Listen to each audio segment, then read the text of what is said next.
இறையருளும் இயற்கையும் நிறைஞ்ச இடத்துல இடம் வாங்கணும். அந்த இடம் வாஸ்துப்படி சரியான இடமாவும் இருக்கணும். மனம் வாங்கினதுக்கு அப்புறமா செல்வ செழிப்பும் நிறைஞ்சிருக்கணும்னா நீங்க வாங்க வேண்டிய இடம் தான் குச்சிக்குளத்தூர் வில்லேஜ், திண்டிவனம்ல அமைஞ்சிருக்க நம்ம நீர்விருத்தி கார்டன். கோவில் இருக்கிற ஊர்ல தான் குடியிருக்கணும்னு நம்ம பெரியவங்க சொல்லுவாங்க.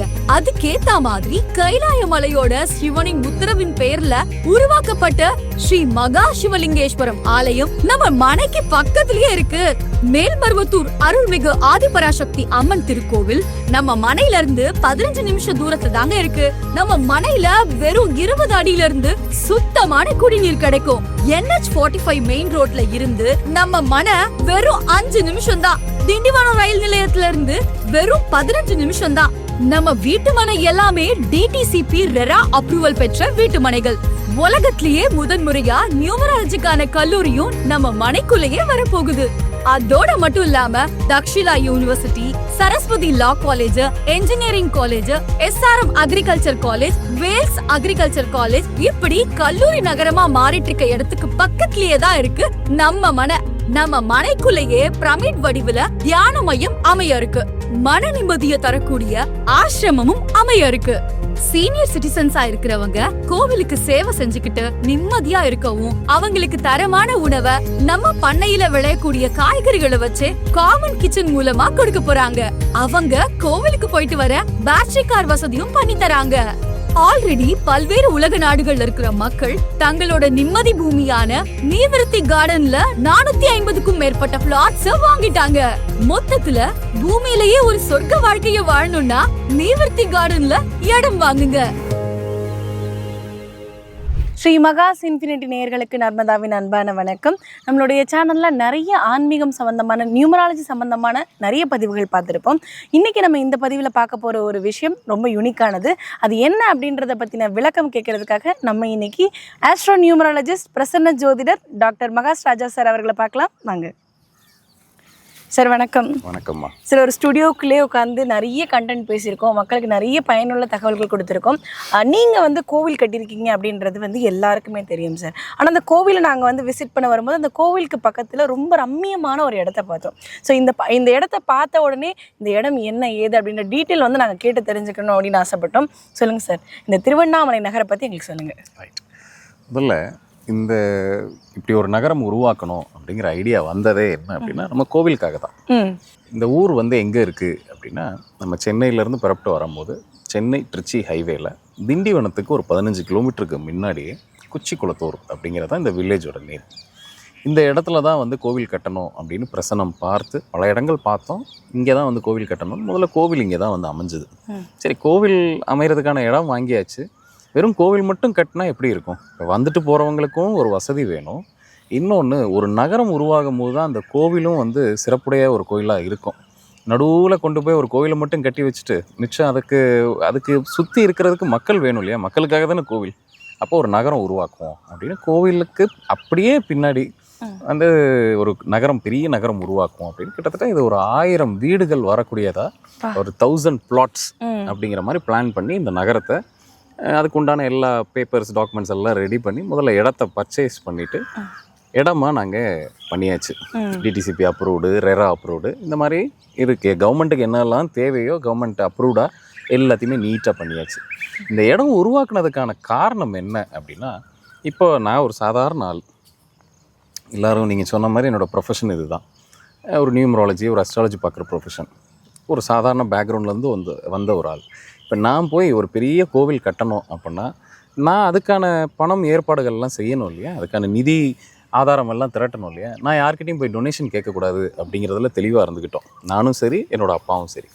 அப்போ என்ன செஞ்சுருக்கோம் அப்படின்னா, இப்படி ஒரு நகரத்தை உருவாக்கி அதை அதுக்கு மக்கள்கிட்டயே கொடுத்து அதில் வர்ற அந்த நிதி ஆதாரத்தை வச்சு தான் இந்த கோவிலையே கட்டணும்.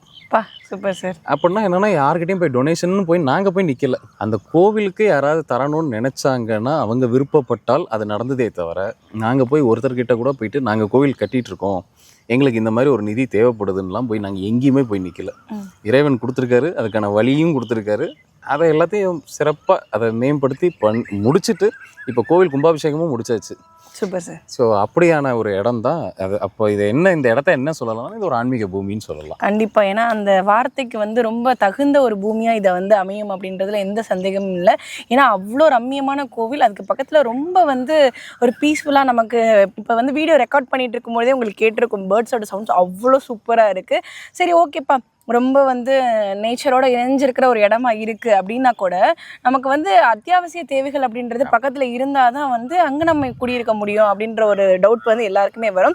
அதுக்கேற்ற மாதிரி நம்ம கண்ணு முன்னாடி இப்போ நம்ம பார்த்துட்டு இருக்கும்போதே தெரியுது ஹைவேஸ் அண்ட் அந்த தொடர்ந்து வந்து நிறைய ஷாப்ஸ் எல்லாம் வந்து இருக்குது. ஸோ அவ்வளோ ஃபெசிலிட்டிஸ் இருக்கக்கூடிய இந்த இடத்துல நீங்கள் வந்து லேண்டை வந்து சேல் பண்ண போகிறீங்க அப்படின்னா இந்நேரம் நீங்கள் சொன்ன நிமிஷத்துக்கு எல்லா லேண்டுமே வந்து எல்லா வீடுகளும் வந்து விற்பனை ஆயிருக்கும். பட் இருந்தாலும் அது விற்பனை ஆகாமல் இருக்கிறது கண்டிப்பாக எனக்கு தெரியும் சார். நீங்க ஒரு இக்கு வச்சிருப்பீங்க அப்படின்னு சொல்லிட்டு என்ன காரணம் சார் அதுக்கு பின்னாடி? சரி, நான் முதல்ல சொன்ன மாதிரி இந்த இடம் உருவாக்குனது நம்ம ஒன்றும் ரியல் எஸ்டேட் ப்ராஜெக்ட் பண்ணி ஒரு ப்ராஜெக்டை முடிச்சு இன்னொரு ப்ராஜெக்ட் போகணும்னு அந்த அவசரம் எங்களுக்கு கிடையாது. ஓகே, நமக்கு இது ஆண்டவன் வந்து ஒரு ப்ரொஃபஷன் கொடுத்துருக்காரு. அதை நம்ம சிறம்பட பண்ணாலே போதுமானது. அதில் வரக்கூடிய வருவாய் நமக்கு போதுமானது. அப்புறம் எதுக்கு இது அப்படின்னா இது முழுக்க முழுக்க கோவிலோட பர்பஸ்க்காகத்தான் இதை செஞ்சுருக்கோம். அப்படிங்கிறப்போ சரியான மக்களை தேர்ந்தெடுத்து மட்டும்தான் இந்த இடத்த கொடுத்துக்கிட்டு வரோம். நான் வந்து ஆட்ஸோ இல்லை வந்து நான் நினச்சி வேற யாருக்காவது இதை கடகடன்னு கொடுத்தோம்னா எனக்கு இது எப்பயோ வித்துட்டு நான் வெளியில் வந்துட்டுருக்கலாம், கொடுத்துட்டு நான் வெளியில் வந்துட்டுருக்கலாம். பட் எனக்கு அதில் துளி கூட விருப்பம் கிடையாது. இதில் என்ன செஞ்சுக்கிட்டு இருக்கோம் அப்படின்னா ரொம்பவும் விருப்பப்பட்டு கேட்குறவங்களுக்கு மட்டும் இந்த இடத்த வந்து கொடுத்துக்கிட்டு இருக்கோம். பிளாட்ஸாக பிரிச்சிருக்கோம். ஒரு ரெசிடென்ஷியல் பிளாட்டாக பிரிச்சிருக்கனால அவங்க தேவைக்கு ஏற்ற மாதிரி அவங்க எடுத்துக்கிறாங்க. ப்ளஸ் இதில் இப்போ நீங்கள் பார்க்கும் போதே தெரியும் நிறைய வீடுகள் வந்து உள்ளே வந்திருக்கு. இதில் சின்ன சின்ன வீடுகள் தொடங்கி பெரிய பங்களா டைப் வீடு கூட இங்கே உள்ளே வந்தாச்சு. நம்ம பார்க்கும்பொழுதே அந்த சைடில் ரெசார்ட் மாதிரி பெருசாலாம் கட்டி வச்சுருந்தாங்க. ஆமாம். ஸோ அந்த லெவலுக்கு வந்து இதில் வந்து ஏன்னா பொதுவாக இது எல்லாருக்கும் தெரிஞ்ச ஒரு விஷயம் தான். ரெசிடென்ஷியல் லே அவுட் வந்து வளர்றதுக்கு நிறைய நாட்கள் பிடிக்கும். இது வந்து ரொம்ப வேகமான ஒரு டெவலப்மெண்ட்டில் கடன்னு கொண்டு வந்துட்டு இருக்கோம். அப்போ அங்கேயே நமக்கு தெரியும் சரி இந்த ஏரியா இல்லை இந்த இடம் அடுத்த ஒரு கட்டத்துக்கு போய்கிட்டே இருக்குது அப்படின்னு. சரி, நம்ம ஏதாவது இங்கே ஒரு இன்புட்ஸ் கொடுத்துக்கிட்டே வரணும் இல்லையா? நம்மளோட டெவலப்மெண்ட் இங்கே இருந்துக்கிட்டே இருக்கணும் இல்லையா? முதல் இது என்னென்னா நம்ம கோவில் இங்கே தான் கட்டியிருக்கோம், நான் இங்கே தான் இருக்கிறேன். ஸோ அதாவது சென்னையில் தான் நம்மளோட ஆஃபீஸ் இருந்தாலுமே எனக்கு ரொம்ப பிடித்தமான, ஏன்னா நான் இங்கே கோவில் கட்டியாச்சு, பிடித்த சிவபெருமான் இங்கே தான் இருக்காருங்கிறப்போ பாதி நேரம் நான் இங்கே தான் இருப்பேன். நான் இந்தியாவில் இருக்கேன் அப்படின்னா இந்த இடத்துல தான் இருப்பேன். ஸோ முதல் இது வந்து என்னென்னா நான் இங்கே தான் இருக்கிறேன், அப்பாவும் இங்கே தான் வந்து அடிக்கடி இங்கே தான் வந்து இருப்பாங்களே தவிர அவங்களுக்கு ரொம்ப பிடிச்ச இடம் இங்கே தான். ஏதோ ஒரு வேலை காரணமாக தான் வெளியில் போயிட்டு வரோமே தவிர மேக்ஸிமம் இங்கே தான் இருக்கும். அடுத்தபடியாக இந்த இடத்துக்கு உள்ளேயே ஒரு ஆசிரமம் பண்ணுறதுக்கான வேலைகள் தொடங்கியாச்சு. அதுக்கான கன்ஸ்ட்ரக்ஷன்ஸ் அதுக்கான வேலைகள் தொடங்கியாச்சு, போய்கிட்டு இருக்கு. ப்ளஸ் இது உள்ளேயே நிறைய, அதாவது ஒரு ஆன்மீக பூமி நம்ம சொன்னதுக்கு ஏற்ற மாதிரி சில வேலைகள் நம்ம செய்துக்கிட்டே வரணும் இல்லையா? அப்போ தான் வெளியிலேருந்து நம்மளோட மக்களே நிறைய பேர் இப்படி ஒரு ரம்மியமான இடத்த கிடைக்காதான்னு தான் நிறைய பேர் தேடிக்கிட்டு இருக்காங்க. ஒரு நிம்மதியாக வந்து ஒரு தியானம் பண்ணணும். ஆமாம், லைஃப்பில் ஒரு வாரத்தில் ஒரு 2 நாளாவது வந்து உட்காந்து ஏதாவது ஒரு இடத்துல ரொம்ப பீஸ்ஃபுல்லாக எந்த டென்ஷன் இல்லாமல் ஒரு இடத்துல இருக்கணும் அப்படின்னு இடம் பார்த்துக்கிட்டு இருக்கிறவங்க நிறைய பேர் இருக்காங்க. அப்படி யாரெல்லாம் சர்ச் பண்ணுறாங்களோ அவங்களுக்கு ஒரு சரியான இடமா இருக்கும். ஏன்னா இது கமர்ஷியலாக பண்ணணுங்கிற எண்ணம் எனக்கு துளி கூட கிடையாது. ஏன்னா நீங்கள் சொன்னீங்கன்னா உங்களுடைய ஃபாலோவர்ஸே அவ்வளோ பேர் இருக்கிறாங்க. உங்களை வந்து விரும்பி வந்து சாருக்கு பக்கத்தில் நம்ம ஒரு கொஞ்ச நேரம் இருந்துட மாட்டோமா அப்படின்னு நினைக்கிறவங்களுக்கு இப்படி ஒரு வீட்டு மனையே நாங்கள் கொடுக்குறோம் அப்படின்றப்போ தாராளமாக நிறைய பேர் தேடி வந்திருப்பாங்க. பட் இருந்தாலும் இந்த புண்ணிய பூமியில் புண்ணியம் பண்ணவங்களுக்கு தாங்க இடம் அப்படின்ற மாதிரி வந்து ரொம்ப அழகாக அதை மெயின்டைன் பண்ணுறீங்க சார். 100% உண்மை சார். இந்த வீட்டு மனை பார்க்கும்பொழுதே வந்து ரொம்ப அழகாக இருக்குன்னு தெரியுது சார். ஆனால் இதில் என்னென்ன இன்னும் ஸ்பெஷாலிட்டிஸ் இருக்குது அதை பற்றி எங்களுக்கு சொல்லுங்கள் சார். சரி, இங்கே என்னென்னா முதல்ல எல்லாரும் கேட்குறாங்கன்றதுக்காக நான் யாருக்குமே இடம் கொடுக்கறது இல்லை. ஆமாம், முதல்ல அவங்களுக்கு அதுக்கான நேரம் வந்தாச்சான்னு பார்ப்பேன். இல்லை அவங்களுக்கு ஏற்ற மாதிரியான ஒரு நம்பர் இங்கே அவைலபிளாக இருக்கான்னு பார்ப்பேன். எல்லாம் பிரசன்னம் எல்லாம் பார்த்து தான் ஒருத்தருக்கு வீட்டு மனை கொடுக்குறதாங்கிறதே முதல்ல முடிவு பண்ணுவேன். சரி, வீட்டு மனையே வந்து பிரசன்னம் பார்த்து இந்த இடம் அவங்களுக்கு தகுந்ததான்னு பார்த்து தான் கொடுக்குறீங்களே? தேவையான அளவுக்கு நான் எல்லாமே வச்சிருக்கேன், இருந்தாலுமே நம்ம பார்த்து தான் கொடுப்பேன். நான் முதலே சொன்ன மாதிரி இது கமர்ஷியல் ஆக்டிவிட்டிக்காக நான் செய்யலை. நான் செய்யணும்னா இதை எங்கே வேணாலும் செய்யலாம், செஞ்சுருக்கலாம். எதுக்கு நான் சென்னையை விட்டுட்டு இவ்வளோ தூரம் வந்து பண்ணுறேன் அப்படின்னா கோவிலுக்காக தான் இதை பண்ணிக்கிட்டு இருக்கேன். கோவில் என்னைக்கு ஸ்டார்ட் ஆச்சோ பக்கத்துலேயே இந்த நகரத்தை உருவாக்க ஆரம்பிச்சிட்டோம்.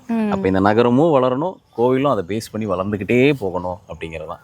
ஏன்னா நம்ம யார்கிட்டையும் போய் நின்றக்கூடாது, ஒரு நிதிக்காக போய் நம்ம போய் நின்றக்கூடாதுங்கிறதுல ரொம்ப தெளிவாக இருந்துட்டோம். அப்போ இது மக்களோட பணம், அதை திருப்பி நம்ம ஒரு புது காரியத்துக்கு தான் பயன்படுத்துகிறோம். இது எல்லாருக்குமே நல்ல கிளியராகவே தெரியும். என்ன சொன்னோமோ அதை தான் இன்றைக்கி பண்ணியிருக்கோம், அடுத்து பண்ணிக்கிட்டே இருக்கோம். சரி, இப்போது இந்த இடத்துல இடம் வாங்கணும் அப்படின்னா முதல்ல அவங்க டேட் ஆஃப் பர்த்லாம் அனலைஸ் பண்ணிவிட்டு அதுக்கப்புறம் தான் வந்து அந்த இடத்த கொடுப்பேன். அடுத்தபடியாக அந்த இடம் இப்போ எனக்கு வேணும் அப்படின்னு சொல்லிட்டாங்க அப்படின்னா அவங்களுக்கான அந்த ரெஜிஸ்ட்ரேஷன் விஷயம் இதெல்லாம் செய்ததுக்கப்புறம் இந்த இடத்துல இடம் வாங்குறதுல இன்னொரு ஸ்பெஷாலிட்டி இருக்குது. என்னது சார்? அது நிறைய இடத்துல அதை சக்ஸஸும் பண்ணி காமிச்சிருக்கேன் நான். இப்போது நான் சென்னையில் இருக்கோம், இல்லை இந்த மாதிரியான ஒரு பெரும் நகரங்களில் இருக்கோம் அப்படின்னா எல்லாரும் வந்து இன்னைக்கு நமக்கு பிடிச்சமான ஒரு செடியோ மரமோ நம்ம வீட்டை சுற்றியெல்லாம் வளர்க்க முடியாது. ஆமாம். இன்னைக்கு அப்படியான ஒரு நகரப்புறத்துக்கு நம்ம எல்லாரும் மாறியாச்சு, அந்த லைஃப் ஸ்டைலுக்கு நம்ம அடாப்ட் ஆயாச்சு.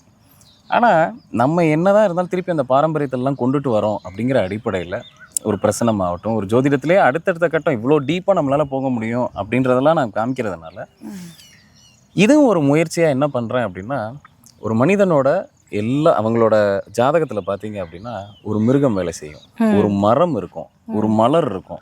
இதெல்லாம் அவங்க போய் சிட்டியில் பண்ண முடியாது. அவங்களுக்குன்னு ஒரு இடம் இருக்கும் போது அந்த இந்த இடத்துல அவங்களுக்கான மரத்தை நாங்கள் இங்கே பிளான் பண்ணுறோம், வளர்க்குறோம்.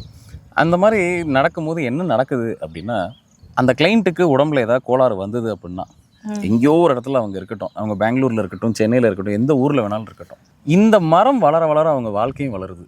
இது நான் ரொம்ப எக்ஸ்பெரிமெண்டலாக செஞ்சு பார்த்து நிறைய பேர். உங்களுடைய வெளிநாட்டு கிளைண்ட் ஒருத்தவங்க வந்து இதை பற்றி பதிவே வந்து போட்டிருந்தாங்க. இந்த மாதிரி நீங்கள் சொல்லி அந்த மரம் வளர வளர அவங்களுடைய வியாதி குறைஞ்சதாகவும் எல்லாம் இப்போ சரியாயிடுச்சு, ரொம்ப பாசிட்டிவாக இருக்கு அப்படின்ற மாதிரி வந்து பண வரவும் அதிகரிச்சிருக்கு அப்படின்ற மாதிரி ஒரு பதிவு வந்து போட்டிருந்தாங்க. அது உண்மையிலேயே உண்மை தானே சார்? 100க்கு 100 உண்மை. இது எப்படின்னா, அப்போ நான் வந்து வேற யாராவது ஒரு இடத்துல கூட நான் வளர்க்கலாம் இல்லையா, காசை கொடுத்து யார்கிட்டயாவது வேற யாராவது ஒருத்தர் பேரில் இருக்கிற இடத்துல கூட அதை நான் செய்யலாம் இல்லையா. அது இல்லை விஷயம். அவங்க பேர்ல அந்த இடம் இருக்கணும், அவங்களுக்கான சொந்தமான ஒரு இடமா இருக்கணும். அப்படி வசதி இல்லாதவங்க, வசதின்னு நான் சொல்றது காசு பணம்லாம் இருக்கிறவங்களுக்கு வாய்ப்பு இல்லைல்ல, அது வந்து அவங்க வெளியில இருக்கிறனால அதுக்கான சாத்தியக்கூறுகள் இல்லாதனால இப்படி ஒரு இடத்துல அவங்க வந்து நான் இப்படி ஒரு ஆப்ஷன் வச்சிருக்கேன். அதுக்காக தான் இந்த இடத்த வந்து எல்லாரும் கேட்குறாங்கன்றதுக்காக நான் எடுத்து கொடுக்கறது இல்லை. ரொம்ப பார்த்து இதை ஒரு பர்பஸ்ஃபுல்லா எப்படி கொண்டுட்டு போகணுமோ, ஏன்னா மக்களுக்கு இது பயனுள்ளதாக இருக்கணும் எல்லா வகையிலையும். அதே மாதிரி இப்போ நம்ம ஆசிரமங்கள், அதே மாதிரி நியூமராலஜிக்குன்னு ஒரு காலேஜ் கட்டணும் அப்படின்னு எனக்கு ஒரு ஆசை. அதுக்கான வேலைகளும் இங்கே தொடங்கி. Super sir. முதல்ல நியூமராலஜிக்குன்னு ஒரு காலேஜ் வரப்போகுது இல்லையா? எங்கேயுமே கிடையாது. ஆமா, இது வரைக்கும் யாரும் அதை பற்றி திங்க் பண்ணது கூட கிடையாது. என்னோட ஆசை என்ன அப்படின்னா, ஒருவேளை சாஃப்ட்வேர், ஐடி இந்த மாதிரியான டெக்னாலஜிஸுக்கு வேணா வெளிநாட்டை நம்ம டிபெண்ட் பண்ணியிருக்கலாம். ஆன்மீகம் அப்படிங்கிற விஷயத்துக்கு இந்தியாவை டிபெண்ட் பண்ணி தான் அந்த உலகம் இருக்கணும். ஏன்னா இது ஆன்மீக பூமி. இந்த விஷயத்த நம்ம எடுத்து கையில் எடுத்து பண்ணாம வேற எந்த விஷயத்த நம்ம எடுத்து பண்ண போறோம்?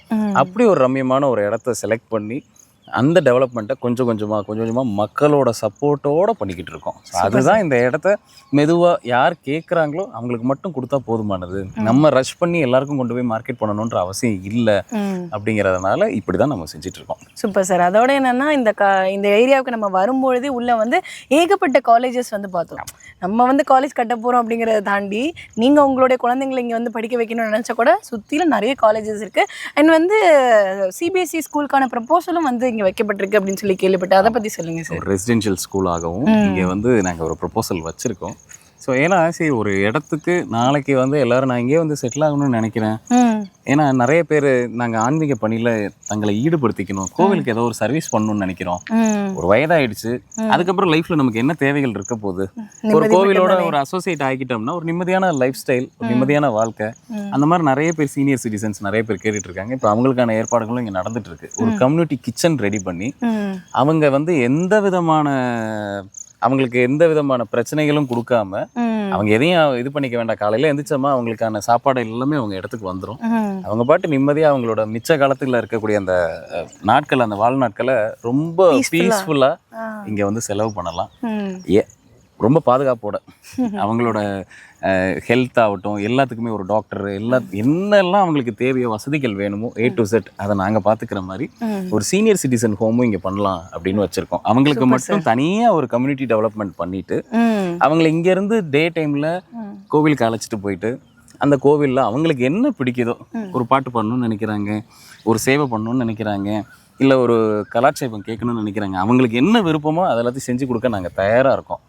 அவங்களோட அந்த நாட்களை, அந்த ரிட்டையர்டு டேஸ்ன்னு சொல்லுவோம் இல்லையா, அதை வந்து ரொம்ப பீஸ்ஃபுல்லாக நகர்த்தி கொண்டு போகிறதுக்கு ஏதோ எங்களால் முடிஞ்சதை நாங்கள் செய்யலாம் அப்படிங்கிற ஒரு ஐடியாவோடு இருக்கோம். அப்படி விருப்பம் இருக்கிறவங்க நிச்சயமாக இந்த இடம் அவங்களுக்கு ரொம்ப யூஸ்ஃபுல்லாக இருக்கும். கண்டிப்பாக சார். ஏன்னா வந்து கிட்டத்தட்ட 1000 வீடுகள் வர அளவுக்கு பிரம்மாண்டமான ஒரு இடத்துல நம்ம இருக்கோம் அப்படின்றப்போ நீங்கள் சீனியர் சிட்டிசன் பர்டிகுலராக சொல்கிறீங்க. சீனியர் சிட்டிசன்ஸ் வந்து இங்கே வந்து வீடு கட்டி இருந்தாங்க அப்படின்னா அவங்களுக்கான எல்லா வசதிகளும் செஞ்சு தருவோம் அப்படின்றீங்க. நம்மளுடைய கோயிலுக்கு போகணுன்னா கூட அந்த டிராவலிங் வசதி கூட நீங்கள் வந்து ஃப்ரீயாக பண்ணி தரதா சொல்லியிருக்கீங்க. அதை பற்றி சொல்லுங்கள் சார். ரொம்ப பக்கம்தான். இந்த நம்ம நிற்கிற இங்கே இந்த நம்மளோட அந்த டவுன்ஷிப்புக்கும் கோவிலும் வந்து ரொம்ப பக்கம் தான், ஜஸ்ட் மீட்டர்ஸ் கணக்கில் தான். ஸோ அவங்கள ஃப்ரீ ஷட்டில் சர்வீஸ் இங்கேருந்து கோவிலுக்கு அழைச்சிட்டு போக, அங்கேருந்து கோவிலேருந்து இங்கே அழைச்சிட்டு வரதுக்கு அவங்க எந்த விதமான சிரமமும் இல்லாமல் இங்கே வந்து அவங்களோட லைஃப்பை இது பண்ணலாம்.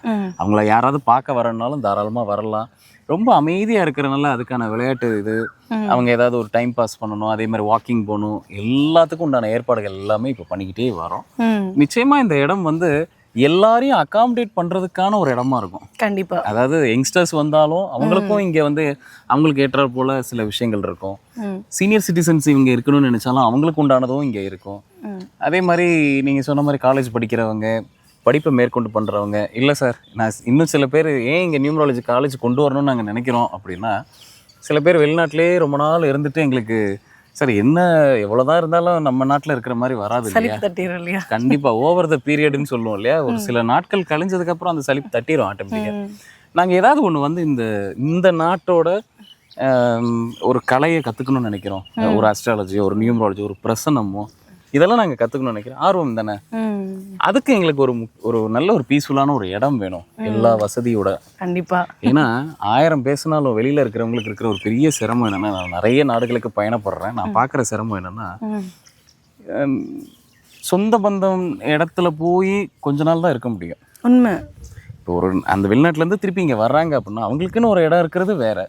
சில பேர் தனக்குன்னு ஒரு இடம் அமைச்சிக்காமலே இருப்பாங்க, அதெல்லாம் அப்புறம் பின்னாடி பார்க்கலாம் அப்படின்னு. அப்படி சில பேர் வந்து இங்கே ஒரு இடத்த அமைச்சிக்கிட்டு, ரெண்டாவது நாங்கள் படிக்கிறதுக்குன்னே வரோம், ஸ்டடி டூரிசம் மாதிரி இங்கே நாங்கள் வரதுக்கு தயாராக இருக்கோம், அப்படி வரவங்க நிறைய பேர் இருக்காங்க. அப்போ அவங்களையும் சாட்டிஸ்ஃபை பண்ணுறதுக்கும் இந்த இடம் தயாராக. கண்டிப்பாக. ஏன்னா வந்து சீனியர் சிட்டிசனுக்கு நீங்கள் காமனாக ஒரு கிச்சன் கொடுக்குறீங்க, ஓகே, அது நான் ஃபுட்டெல்லாம் வந்து ஹெல்த்தியாக கொடுக்க போகிறீங்க, அதெல்லாம் ஓகே. பட் நாங்கள் வந்து ஒரு யங்ஸ்டராக வரோம், இங்கே வந்து நாங்கள் வந்து ஸ்டே பண்ணி இங்கே நாங்கள் எல்லா வசதிகளோட படிக்கிறதுக்கு வரோம், நம்ம காலேஜில் படிக்கிறதுக்கு வரட்டும், இல்லை நாங்கள் இங்கே இருந்த ஒரு பீஸ்ஃபுல்லான லைஃப் ஸ்டைல் வாழணும்னு நினைக்கிறவங்க கூட நம்ம வந்து நிறைய விஷயங்கள் வந்து வெஜிடபிள்ஸாக இருக்கட்டும், இல்லை பாலாக இருக்கட்டும், அதுக்கான எல்லா அத்தியாவசிய தேவைகளுக்கான ஹைஃபையான ஒரு விஷயத்தை கொண்டு வர போகிறோம் அப்படின்றதையும் நான் கேள்விப்பட்டேன். அதை பற்றி நீங்கள் சொல்லுங்கள். அது உண்மைதான். நான் சொன்ன மாதிரி நமக்கான அந்த மரங்கள் ஆகட்டும், நமக்கான செடிகள், அதே மாதிரி காய்கறிகள், எல்லாத்துக்கும் இங்கே தனித்தனியாக இடங்கள் வச்சுருக்கோம். அதாவது இந்த ரெசிடென்ஷியல் பிளாட்ஸ் இல்லாமல் விவசாய நிலங்கள் தனியாக இருக்குது. ஸோ ஆர்கானிக்காக ஃப்ரெஷ்ஷாக நமக்கு வந்து காய்கறிகள் நம்ம இருக்கிற இடத்துலேயே பார்த்தீங்க அப்படின்னா வெளியிலேருந்துலாம் எந்த காய்கறியும் வாங்குறது இல்லை. நம்ம தோட்டத்தில் என்ன விளையுதோ அந்த தோட்டத்து காய்கறி தான் அங்கே வருது. அரிசியிலேருந்து நம்ம சாப்பிட்ற சாப்பாட்டுலேருந்து எல்லாமே நம்மளே விளைய வச்சு, இன்க்ளூசிவ் அக்ரிகல்ச்சர்னு சொல்லுவோம் இல்லையா, அந்த பேட்டர்னை நோக்கி தான் மூவ் பண்ணி போயிட்டுருக்கேன். இங்கே 1000 பிளாட் இருக்குன்னா இந்த 1000 பேருக்கும் உற்பத்தி பண்ணுற மாதிரி பக்கத்தில் விவசாய நிலங்கள் தனியாக வச்சுருக்கோம். ஸோ அங்கேருந்து தான் உற்பத்தி ஆகி இங்கே வந்துகிட்டு இருக்கு. நிச்சயமாக மனித வாழ்க்கை வந்து இந்த கொரோனாக்கு அப்புறம் நம்ம எல்லாரையும் கொஞ்சம் யோசிக்க வச்சிருச்சு. உண்மை. நம்ம என்ன வாழ்ந்துக்கிட்டு இருக்கோம், என்ன ஆரோக்கியமாக சாப்பிட்றோம், என்ன மாதிரியான ஒரு லைஃப் ஸ்டைலில் நம்ம இருக்கோம் அப்படின்னு. அதனால் இப்போ ரீதிங்க் பண்ண வேண்டிய டைம் நமக்கு தான் இருக்குது. நம்ம சரியான ஒரு லைஃப் ஸ்டைலில் இருக்கோமா? சரி, நம்மளோட வேலை காரணமாக நம்ம எல்லோரும் நகரப்புறங்களில் இருக்கோம், அதெல்லாம் உண்மைதான். பட் இருந்தாலும் இப்படி ஒரு இடத்த இல்லை இப்படி ஒரு இடத்தோடு நம்ம அசோசியேட் ஆயிக்கும் போது நமக்கான அந்த கால நீட்டிப்புன்னு ஒன்று இருக்கு இல்லையா, ஆரோக்கியமான வாழ்க்கைன்னு ஒன்று, அதை நோக்கி நம்ம எல்லாருமே பயணப்படலாமே. கண்டிப்பாக சார்.